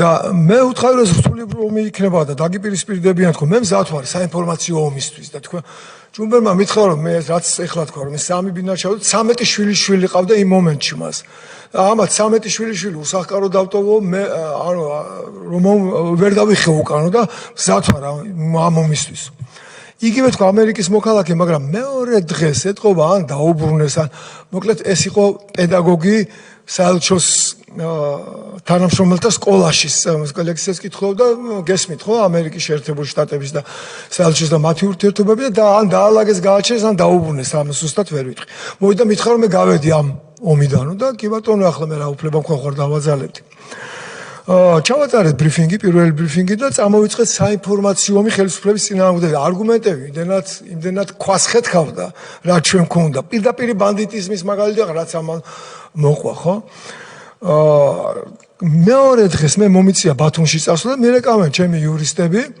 რომ ჯუმბერს აკავებენო და მე ვთხარ უნდა გაყვეთ და გამოიყვანოთ მე და აი მიყვებით მაგრამ ჩვენ არ გვატანენო მოკლედ რა მე შევეცადე რომ დავლაპარაკებოდი ვინმეს ესე იგი ვინც იქ ამაში მონაწილეობდა უარის თქვი შემთან სატელეფონო კავშირში მე ბათუმში ვარ მოკლედ მე ვთხარ მაშინ მე მოbrunდებით რომ მოbrunდი ჩამოვედი იმ დღეს ვერ მოასწარი ჩამოსვლა ჯუმბერის სოდის დეპარტამენტში მიიყვანეს ხო განახორციელა ეს 150 მანქანის ამაღება სოდმა პირდაპირ ერეკლე კოდუას ბრძანებით 150 და ჩემი დარწმუნებით პრეზიდენტთან და შინაგან საქმეთა სამინისტრო მინისტრი თვითონ დადიოდა მარამერაბიშვილი ამ თვითონ ღირებულობდა მონაწილეობას და ისე ამის 150 მანქანა ახლა 150 ნემსი ხო არ არის ამოიღოთ რომ პრეზიდენტს ეს არ სოდნოდა ხო გაიგო მე ყოველ შემთხვევაში ჩემი ბრიფინგებიდან მოკლედ ჯუმბერს პირდაპირ ბრალიზაზეს რატომ მიხვედი ჯონდი ბაღათურიასთან ამაში და როცა აღკვეთ ღონისძიებას აი ეხლა რასაც მოგიყვებით ეს არის სახე სისტემის როცა აღკვეთ ღონისძიება განიხილებოდა სასამართლოზე ხონდა წარადგინო რატომ ცდილობენ დაკავებას წარმოადგენს გადაუთარგმნელი ინგლისურ ენაზე ინტერპოლის მოპარულ მანქანათა სია და აქედან ესეთი შემოხაზული აქვთ ამას რამელი მანქანების მოპარვაშიც ბრალიედება ის მანქანები მე მოვითხოვე გადათარგმნა და ხლა იცოდნენ ჩვენმა იურისტებმა თარგმნა და აღმოჩნდა რომ ეს მანქანები ერთი მინივენია, ერთი სედანია და ამის სამია ჯიპია. ანუ ჭიქა რო გქონდეთ თქვენ და ბოთლი იყოს დაკარგული და ბოთლის კურდობაში ჭიქის ფლობელს რო ბრალი დაგდოთ. და ნუ კურიოზი მოხდა რა სასამართლოს სხდომაზე. ანუ ბრალი ედება ისეთი რაღაცის კურდობაში, რაც ამას არ აქვს. ნიტკიცება ასეთი არსებობს. და არც ქონია. არც ქონია. და შეწყდა სასამართლოს სხდომა, შესვენება გამოაცხადა და მე პროკურორს დაველაპარაკე რა, გვერდზე გავიყვანე და ვთხარი რომ ხო გესმის მეთქი, ამ საქმეს არ დავტოვებ მეთქი რა.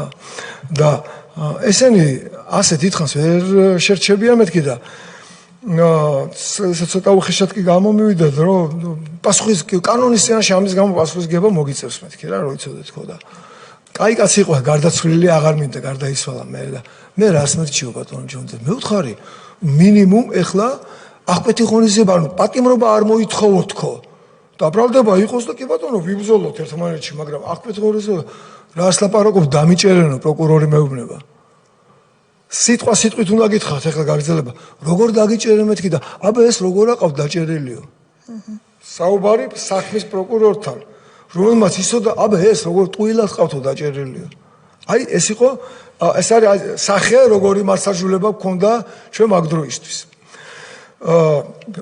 მე მინდა წარმოგიდგინოთ დოკუმენტი რომელიც სასამართლოზე წარმოადგინეთ ეს სასამართლოს სისტემა როგორ იყო ბოდიში უბრალოდ უნდა გადავიდეთ ძალიან მოკლედ სააკაშვილი პრეზიდენტიც არ იყო სასამართლო რეფორმები შევადაროთ ახლა როგორ განახორციელა სასამართლო საკადრო რეფორმა ჯერ ფორმალურად პრეზიდენტი არ იყო სახელმწიფო გადატრიალების გით უბრალოდ რაღაც არაფორმალური ბანდიტი იყო ჩეულებული გიჟი რომელიც მე ვარ ყველაფერი საათზე ასე გავხსოთ ეს კადრები საათზე რომ დაიხედა და მოვდივარ სასამართლოში და დამხვდეს ჭანტურია ლადო ჭანტურია გადამდგარ და ლადო ჭანტურია გადადგა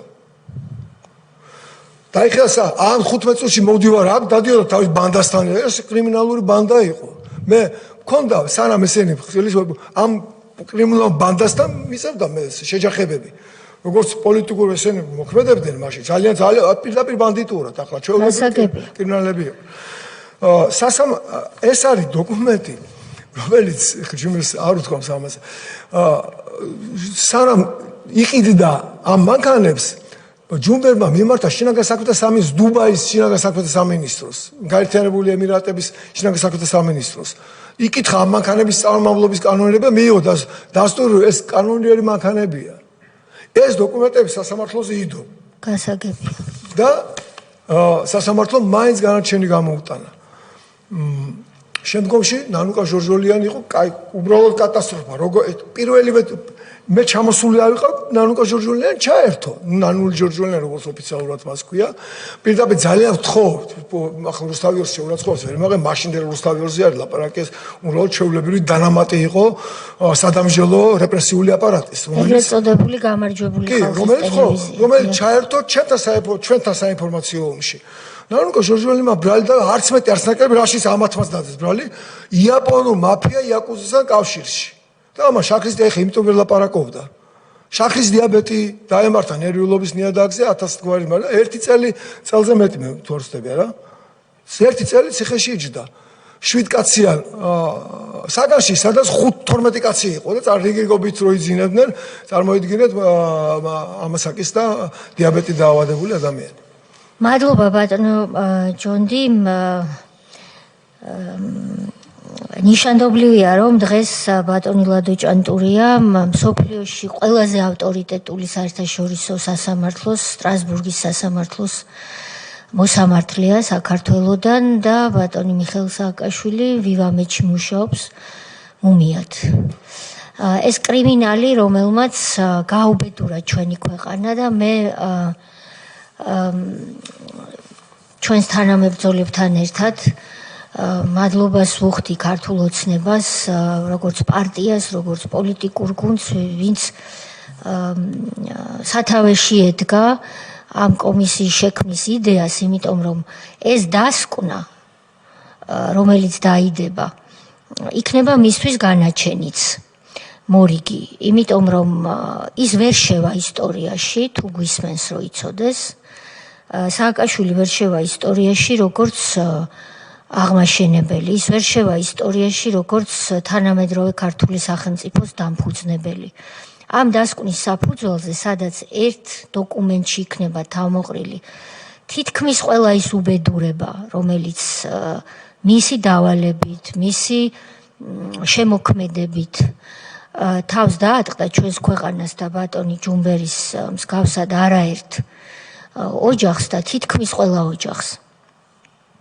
ეს ყველაფერი იქნება ამ დასკვნაში აღწერილი და ის ისტორიაში შევა როგორც ტერიტორიების დამკარგავი, როგორც აგვისტოს ომის დროს მშვიდობიანი მოსახლეობის საომარ არეალში განზრახ ჩამტოვებელი და გამწირავი, როგორც უმაღლესი მთავარსარდალი, რომელმაც საკუთარი ჯარისკაცი და ჯარი გაწირა, გვერდზე გაწია და თვითონ აწარმოა მერაბიშვილთან და შალვა ჯანაშვილთან ერთად, პოლიტიკოსებთან ერთად, გიგი უგულავასთან, ლომაიასთან და სხვებთან ერთად ომი, რომელსაც შეეწირა არაერთი ჯარისკაცი. დაიკარგა 111-ით მეტი სოფელი ცხინვალის რეგიონში.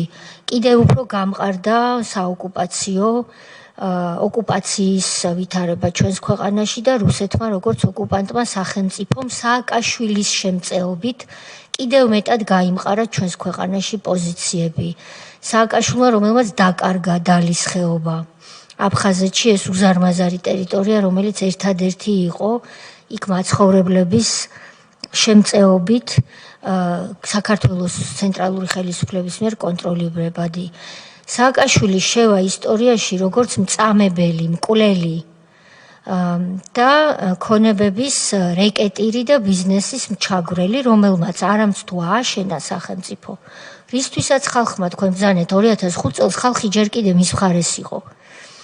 ხალხმა ნდობა გამოუცხადა სახელმწიფოს აშენებისთვის, მან ისიც კი დაანგრია, რაც დახვდა და ააშენა საკუთარ თავსა და ოჯახზე და თავის ბანდაზე მორგებული მაფიოზური სახელმწიფო და დაამყარა სახელმწიფო ტერორი. ამიტომ მისი ადგილი იქაც კი არ არის, სადაც ის არის, საავადმყოფოში, მისი ადგილი არის საკანში.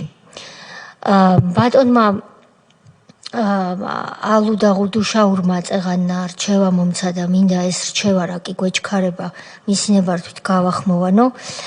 ჩვენ ბევრი ვისაუბრეთ საქართველოს უნივერსიტეტზე, იმ უმსგავსობაზე, რაც გიული ალასანიამ ჩაიდინა, როდესაც თავის შვილთან ერთად, პრეზიდენტთან ერთად სახელმწიფო უნივერსიტეტს, ტექნიკურ უნივერსიტეტს წაართვა ქონება და იქ საკუთარი ბიზნესი მოიწყო. ამ უნივერსიტეტში ძალიან ბევრი სტუდენტი სწავლობს. არაერთი სტუდენტი, დიდი უმრავლესობა იქ უკვე ნასწავლი გამოშვებულების ან ამჟამად მყოფი სტუდენტებისა, ძალიან თავიანთი ოჯახების ბევრი ძალისხმევის შედეგად იმ დიდ თანხებს იხდიან, რომელიც გიული ალასანიას ჯიბეში მიდის, რომ ჩვენი ქვეყნის ღირსეული შვილები დადგნენ. ჩვენ მათ რა თქმა უნდა პატივისცემას უდასტურებთ, ბატონი ალუდას რჩევა იყო ეს, რომ საჯაროდ გვეთქვა და ვამბობ ამას კომისიის სახელით, მაგრამ მათ აქვთ უფლება, ცოდნის უფლება. კერძოდ ცოდნის უფლება იმასთან დაკავშირებით, რომ აგვისტოს ომის წინა დღეებში სააკაშვილმა ტექნიკურ უნივერსიტეტს, სახელმწიფო უნივერსიტეტს წაართვა ქონება, მისცა საკუთარ დედას და ამ დედამ იქ შექმნა საკუთარი ბიზნესი და ამას დაერქვა საქართველოს უნივერსიტეტი. იქ მყოფმა სტუდენტებმა, რომლებსაც კიდევ ერთხელ უდასტურებთ პატივისცემას, მათი უფლება ამის შესახებ უბრალოდ იცოდნენ. მადლობა მობრძანებისთვის, ხტომას დახურულად ვაცხადებ და გადავინაცვლოთ პლენარული ხტომის დარბაზში.